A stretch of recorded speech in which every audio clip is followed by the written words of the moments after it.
रोजाना दिल्ली की सीमाओं पर रोजाना मर रहे हैं, इसके लिए आया है क्या? इसके लिए नहीं आया, वो वार्ता करने को ही आया है, वो बात करने को ही आया है। वो जाना चाहता था बोट क्लब दिल्ली, वो जाना चाहता था रामलीला ग्राउंड दिल्ली, वो जाना चाहता था जंतर मंतर दिल्ली। रोका किसने? बैरिकेटिंग लगा करके इन्होंने रोका, सड़कें खोदी, राष्ट्रीय संपत्ति हाईवे खोद के डाल दिया इन्होंने, और कहते हैं कि सड़क जाम करके किसान बैठा, किसान 2-2 4-4 वो यहाँ मर रहे ठंड में। शौक है हमको या ठंड में आकर के मरने का? यदि वो भी असली किसान है और बिल के पक्ष में, तो दीजिए ना कुर्बानी आकर के दिल्ली के बॉर्डर पर बैठ करके, पता चल जाएगा कौन असली और कौन नकली है। ये घिनौना खेल जो है ना, ये खेलना बंद करो।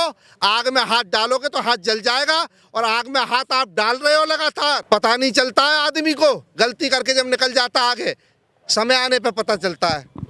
इसलिए आग में हाथ मत डालिए। और चाय मिलेगी बढ़िया, आने जाने का किराया मिलेगा बढ़िया गाड़ी में, और कृषि मंत्री के साथ बैठ करके बात करोगे और फोटो खिंचवाओगे। बस आकर के ये कह दो मैं किसान हूँ और बिल के पक्ष में हूँ। ये ऑफर निकाला हुआ केंद्र सरकार ने, ये कंसेप्ट लेकर के आई है। ये कंसेप्ट है इनका। हुकूमत कुछ इस तरह है, आवाम पे एहसान करती है, पहले आंखें छीन लेती है और फिर चश्मे दान करती है। नमस्कार दोस्तों, मैं सोनू सिंह और आप लोग देख रहे हैं DS4 न्यूज़ के साथ मौजूद हैं दलित प्रेरणा स्थल पे। और यहाँ पे जो किसान भाई हैं, जो किसान यूनियन लोक शक्ति के कुछ किसान भाई जो हैं यहाँ मौजूद है। लगातार ये भी 20-22 दिनों से यहाँ पे डटे हुए हैं। हालांकि किसान आंदोलन के आज 25वां दिन है। किसान जो है लगातार बॉर्डरों पे डटे हुए हैं, ठंड का माहौल है, और जिस तरीके से देखा जा रहा है कि 11-12 बजने के बाद जो है वो तापमान जो होता है वो 3 से 5 डिग्री सेल्सियस तक पहुंच जाता है। यानी कि देखा जाए कि जो किसान है वो ठंडी से लड़ाई लड़े या फिर अपनी जो मांग है उससे लड़ाई लड़े, सरकार से लड़ाई लड़े। एक तरफ तो ये देखा जा रहा है, और साथ ही साथ जो है जो सरकार है वो डिग लगा कर बैठी हुई है कि हम पीछे हटने वालों में से नहीं है, ना ही इसमें हम बिल को वापस लेंगे और इसमें जो है संशोधन ही हम इसमें कर सकते हैं। लेकिन जो किसान भाई हैं वो भी लगातार डटे हुए हैं बॉर्डरों पे, और ये कह रहे हैं कि इस बिल को पूर्णतः ही वापस लिया जाए तो ही हम वापस जाएंगे, अन्यथा वापस नहीं जाएंगे। ऐसी स्थिति में किसानों का क्या कहना है, क्योंकि इन पे बहुत बड़े बड़े आवाज़ भी उठाए जा रहे हैं, लांछन भी लगाए जा रहे हैं कि इसमें खालिस्तान की आवाज़ उठ रही हैं, चीन की आवाज़ उठ रही है, पाकिस्तान की आवाज़ उठ रही हैं, इस तरीके के तमाम चीज़ें देखा जा रहा है। आज हमारे साथ कुछ किसान भाई जो है मौजूद है यहाँ पे। आइए इनसे जानते हैं कि क्या कहना है उनका। एक सर नया एंगल दिया जा रहा है, कह रहे हैं कि किसानों के पास इतने पैसे कहाँ से आ रही है, फंडिंग हो रही है, किसानों के पास इतने कहाँ से पैसे आ रहे हैं जो इतने दिन से टिके हुए हैं, खा रहे हैं, पिज्ज़ा खा रहे हैं, इंग्लिश बोल रहे हैं, गाड़ियों में घूम रहे हैं। कैसे देखते हैं सर? नहीं, क्या कर रहे हैं हम? पैसे की जरूरत ही कहाँ हमें?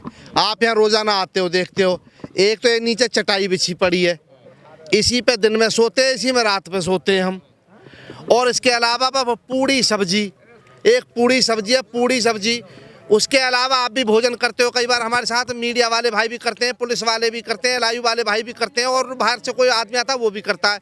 इसके अलावा और भाई देखिए, सुनिए, समाज पूरा देश जो है, सारा देश के अंदर जो समाज है उसमें सब लोग सरकार की तरह पत्थर दिल तो नहीं है ना। कुछ अच्छे लोग भी हैं, सच्चे लोग भी हैं, कुछ दयालु लोग भी हैं। उन्हें भी पता है ठंड के अंदर किसान पड़ा हुआ है, तो किसी ने मानो 1-2 बोरा आटा भेज दिया, किसी ने कर दिया। और फिर भाई देखिए, रोटी तो हम अपने हिस्से की घर भी खाते ही हैं, तो उस अपने घर वाले हिस्से की यहाँ भी खा सकते हैं उसे बैठ कर के, उसमें क्या दिक्कत है? अपने घर से हम कभी आपस में भी 100-200 500 रुपये इकट्ठा कर लेते हैं बीच बीच में। और कभी कोई भाई हम अपने घर से गए, कोई 10 किलो आलू ले आया, कुछ लाया, तो इसमें कौन सी बात है? ये हम यहाँ कोई बर्फ़ी इमरती नहीं खा रहे, या वो आप रोज़ देखते हो वो हमारी पूरी सब्जी है, इसके अलावा तो कुछ है नहीं बिल्कुल भी। और कोई दानदाता भाई कहीं किसी दिन से आकर के, कोई दयालु हृदय कोई आकर के किसी दिन कोई अपना मूंगफली दे गया, कुछ देगा, तो भाई वो ठीक है। अब सब ये सरकार ये चाहती है क्या कि जैसे सरकार ने दिल पे अपने पे पत्थर रख लिया है, किसानों को ना किसानों की तरफ देखना है, ना उनकी सुनना है, तो सारा देश ऐसे ही कर ले? अरे सारा देश ऐसे नहीं करता। सारे देश को पता है कि ये किसान की वजह से ही सबका पेट भरता है और सब जिंदा हैं, इसलिए तो उनके मन में कहीं दयालुता है, ऐसी कौन सी बात है? ठीक है सर, एक सवाल यहाँ पर ये उठ रहा है कि किसानों का जो ये आंदोलन है, यकीन मानिए इतना बड़ा आंदोलन होने जा रहा है कि इससे बड़ा आंदोलन आज तक हुआ ही नहीं इस देश के अंदर में। सबसे पहले सर उसको लेकर के आप क्या कहना चाहते हैं? ये आंदोलन असल में ये किए नहीं जाते, ये आंदोलन हो जाते हैं। ये किए नहीं जाते हैं। ये आंदोलन स्वतः स्फूर्त होते हैं जब जुल्म की इंतहा होती है और किसी के गर्दन पे बिल्कुल फांसी का फंदा यानी पानी जो है नाक तक पहुंचता है और उसका दम घुटने लगता है और उसे पता है कि मरने वाला हूं मैं, तब उसकी छटपटाहट जो है वो बाहर निकल करके आती है। और वही छटपटाहट है किसान की। वो अंतिम स्थिति है किसान के लिए।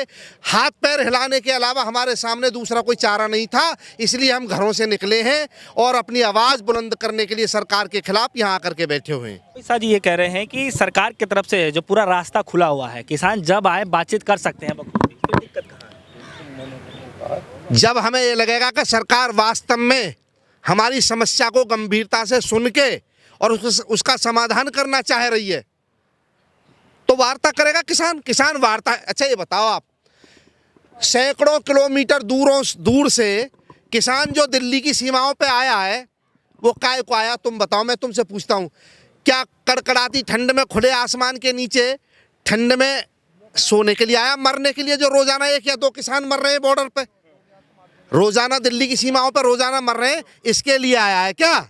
इसके लिए नहीं आया। वो वार्ता करने को ही आया है, वो बात करने को ही आया है। वो जाना चाहता था बोट क्लब दिल्ली, वो जाना चाहता था रामलीला ग्राउंड दिल्ली, वो जाना चाहता था जंतर मंतर दिल्ली। रोका किसने? बैरिकेटिंग लगा करके इन्होंने रोका, सड़कें खोदी, राष्ट्रीय संपत्ति हाईवे खोद के डाल दिया इन्होंने और कहते हैं कि सड़क जाम करके किसान बैठा है। शर्म नहीं आती झूठ बोलने में इनको? हमने नहीं रोकी सड़क, हम दिल्ली आज खुलवा दो, आज खुलवाओ रोड, हम तो आज भी दिल्ली जा रहे हैं सरकार से बात करने के लिए। ये जो इनके प्रोपेगेंडा ना ये चलने वाले नहीं है। किसान जागरूक है। इन्होंने जो ये कहा ना कि कमीज ऐसी पहनते वैसी पहनते, फंडिंग ऐसी आ रही है वैसी आ रही है, पढ़े लिखे, ये बात तो सारी गलत है कि कमीज बढ़िया पहनते हैं या बढ़िया खाते, कुछ नहीं। लेकिन एक बात सही है कि किसान मूर्ख नहीं है, अब पढ़ा लिखा है, समझता है, ये बात सही है। इसलिए हम जान रहे हैं सब ये क्या बोल रहे हैं और उसकी काट हमारे पास है। सब तर्कस में बहुत तीर है हमारे। सर एक तरफ जो किसान आंदोलन चल रहे हैं उसी के मुकाबले देखा जा रहा है कि जो सरकार है वो जगह जगह पे सम्मेलन किए जा रहे हैं और 700 से ज़्यादा इस तरीके से चलाया जा रहा है कि पंचायतें की जाएंगी, सभाएं लगाई जाएंगी ताकि किसानों को समझाया जाए और साथ ही साथ में बताया जा रहा है कि चौपालें लगाई जाएंगी। तो कैसे आप देखते हैं कि एक तरफ किसान जो है वो आंदोलन कर रहे हैं, दूसरे साइड जो सम्मेलन करने की बातचीत चल रही है, किसानों को समझाया जाएगा, मतलब क्यों ऐसे बिल लाया जा रहा है जब किसानों को समझाना ही पड़ रहा है? जयचंदों का अपना इतिहास है, जयचंदों का अपना इतिहास है और वो हमेशा से होते आए हैं। देश की कोई भी जो हमारी आज़ादी की लड़ाई हो या कोई भी लड़ाई हो वो जयचंदों की वजह से हारी गई है, तो वो आज भी है, उसमें कौन सी बात है, उसमें कोई दिक्कत नहीं है हमें। लेकिन किसान पहचानता है उनको पहचानता है, उसमें कोई दिक्कत नहीं है। तो अब सर सवाल यहाँ पर यह है कि एक तरफ जो सरकार है वो संशोधन करने के लिए तो मान रही है, लेकिन जो किसान है वो ये कह रहे हैं कि पूरा ही बिल जो है हमारे लिए नहीं है, आप इस बिल को पूरा वापस कर लिया जाए। तो सर आपको क्या लगता है कि सरकार जो है पूरा अडिग लगा करके बैठी हुई है कि हम इसको मतलब समाप्त नहीं करने वाले हैं, बिल तो वापस नहीं होने वाला है, तो इसमें सर आपको क्या लग रहा है कि क्या इसमें कोई राजनीति चली जा रही है या फिर कृषि अर्थशास्त्र का भी इसमें कोई देख लेख करके उल्लेख करने की प्रयास किया जा रहा है? अरे भाई यो बताओ, जब सड़ा हुआ है बिल तो क्या जोर जबरदस्ती का इसे लागू करोगे? इसे वापस कर लो, किसानों के साथ बैठ के दोबारा बना लो। अच्छा ये बताओ, ये जो पंचायत करने का ढोंग रच रहे हैं, क्या जी हमारे पंचायत करेंगे, जा करके पंचायत हो रही है, जा करके कोशिश कर रहे हैं, हालांकि वो बिल्कुल असफल प्रयास है, कोई असर नहीं है उसका। जब आप पंचायत अब कर रहे हो, यदि यही पंचायतें आपने किसानों के बीच में जाकर के पहले कर ली होती तो नाक कट रही थी तुम्हारी। कह रहे हैं ना कि 1 करोड़ लोगों से हमने बातचीत किया था। किससे करी थी भैया? उसके फोटो हमें भी दिखवा दो जरा, वो फोटो तो दिखवा दो, किससे करी, कौन थे? हम भी ढूंढे उन्हें जाकर के, भाई तुम क्या कह के आए थे, क्या तुमसे पूछा गया था? हम भी पूछ रहे उनसे जाकर के। 100% झूठ पे खड़े हुए हैं, प्रोपेगेंडा बनाए जा रहे हैं, षड्यंत्र किए जा रहे हैं बस किसानों के आंदोलन को तोड़ने के लिए। लेकिन भाई हम तो इन सब चीज़ों में से निकले हुए हैं पहले, इन चीज़ों का हम पे कोई फर्क पड़ने वाला नहीं है बिल्कुल। हम जब तक हमारी बात सुनी नहीं जाएगी और मानी नहीं जाएगी, हम टस से मस होने वाले नहीं हैं। अब की बार जो किसान दिल्ली में आया है वो कुछ मांगने के लिए नहीं आया, जो सरकार दे रही है उसको वापस करने के लिए आया है, वापस देने के लिए कि हमें ना चाहिए ये बिल असल में। अच्छा, अब जो इसको ठीक बता रहे हैं और उन्हें ऐसे लग रहा है कि भाई यदि ये वापस हुआ तो किसान का बहुत बड़ा नुकसान होगा, तो कायदे में उन लोगों को भी इसी तरह लाखों की तादाद में आकर के बैठना चाहिए ना दिल्ली पे, और रुको आकर के सो रात को ही ऐसे ही ठंड में सो, पता चल जाएगी 2 दिन में ही, 2 दिन में पता चल जाएगी कि किसान है कि कौन से असली है और कौन से नकली है।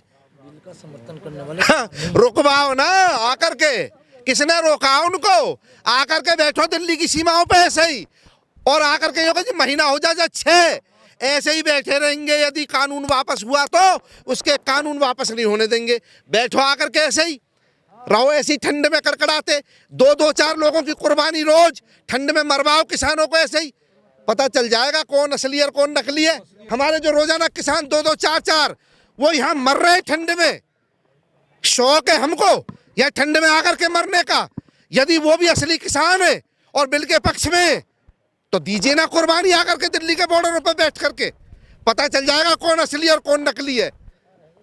ये सब ये सरकार जो है वो षड्यंत्र कर रही है, और अपने पार्टी के कुछ कार्यकर्ताओं को, और कुछ तो लोग उसमें ऐसे हैं जो किसान ही नहीं है, जिनका खेती से कोई मतलब ना जिन पे खेती थी ना खेती है, और उनको अपना किराए के पैसे दे करके ला करके बिठाया जा रहा है, फोटो खिंचवाए जा रहे हैं।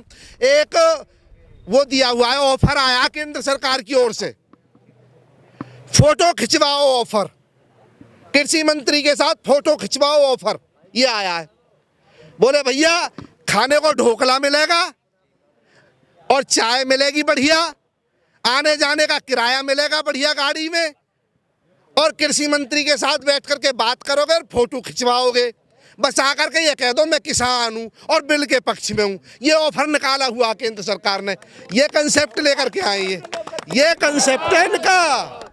मैं बताया करता हूं अक्सर कि शेर जो है वो चुनाव में खड़ा हो गया जंगल में, भेड़ों की बस्ती में पहुंच गया वोट मांगने के लिए, और वहां जाकर के बोला भैया जो भी मुझे वोट देगा भेड़ों की बस्ती में, हर भेड़ को एक कंबल दिया जाएगा दान में, मेरी तरफ से हर भेड़ को एक कंबल मिलेगा।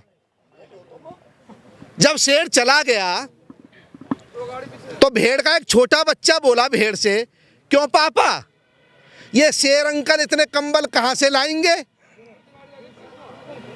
तो भेड़ बोला बेटा हमारी खाल उधड़ेगी, हमारी खाल उधड़ के हमें ही कंबल बटेंगे। हुकूमत कुछ इस तरह आवाम पे एहसान करती है, पहले आंखें छीन लेती है और फिर चश्मे दान करती है।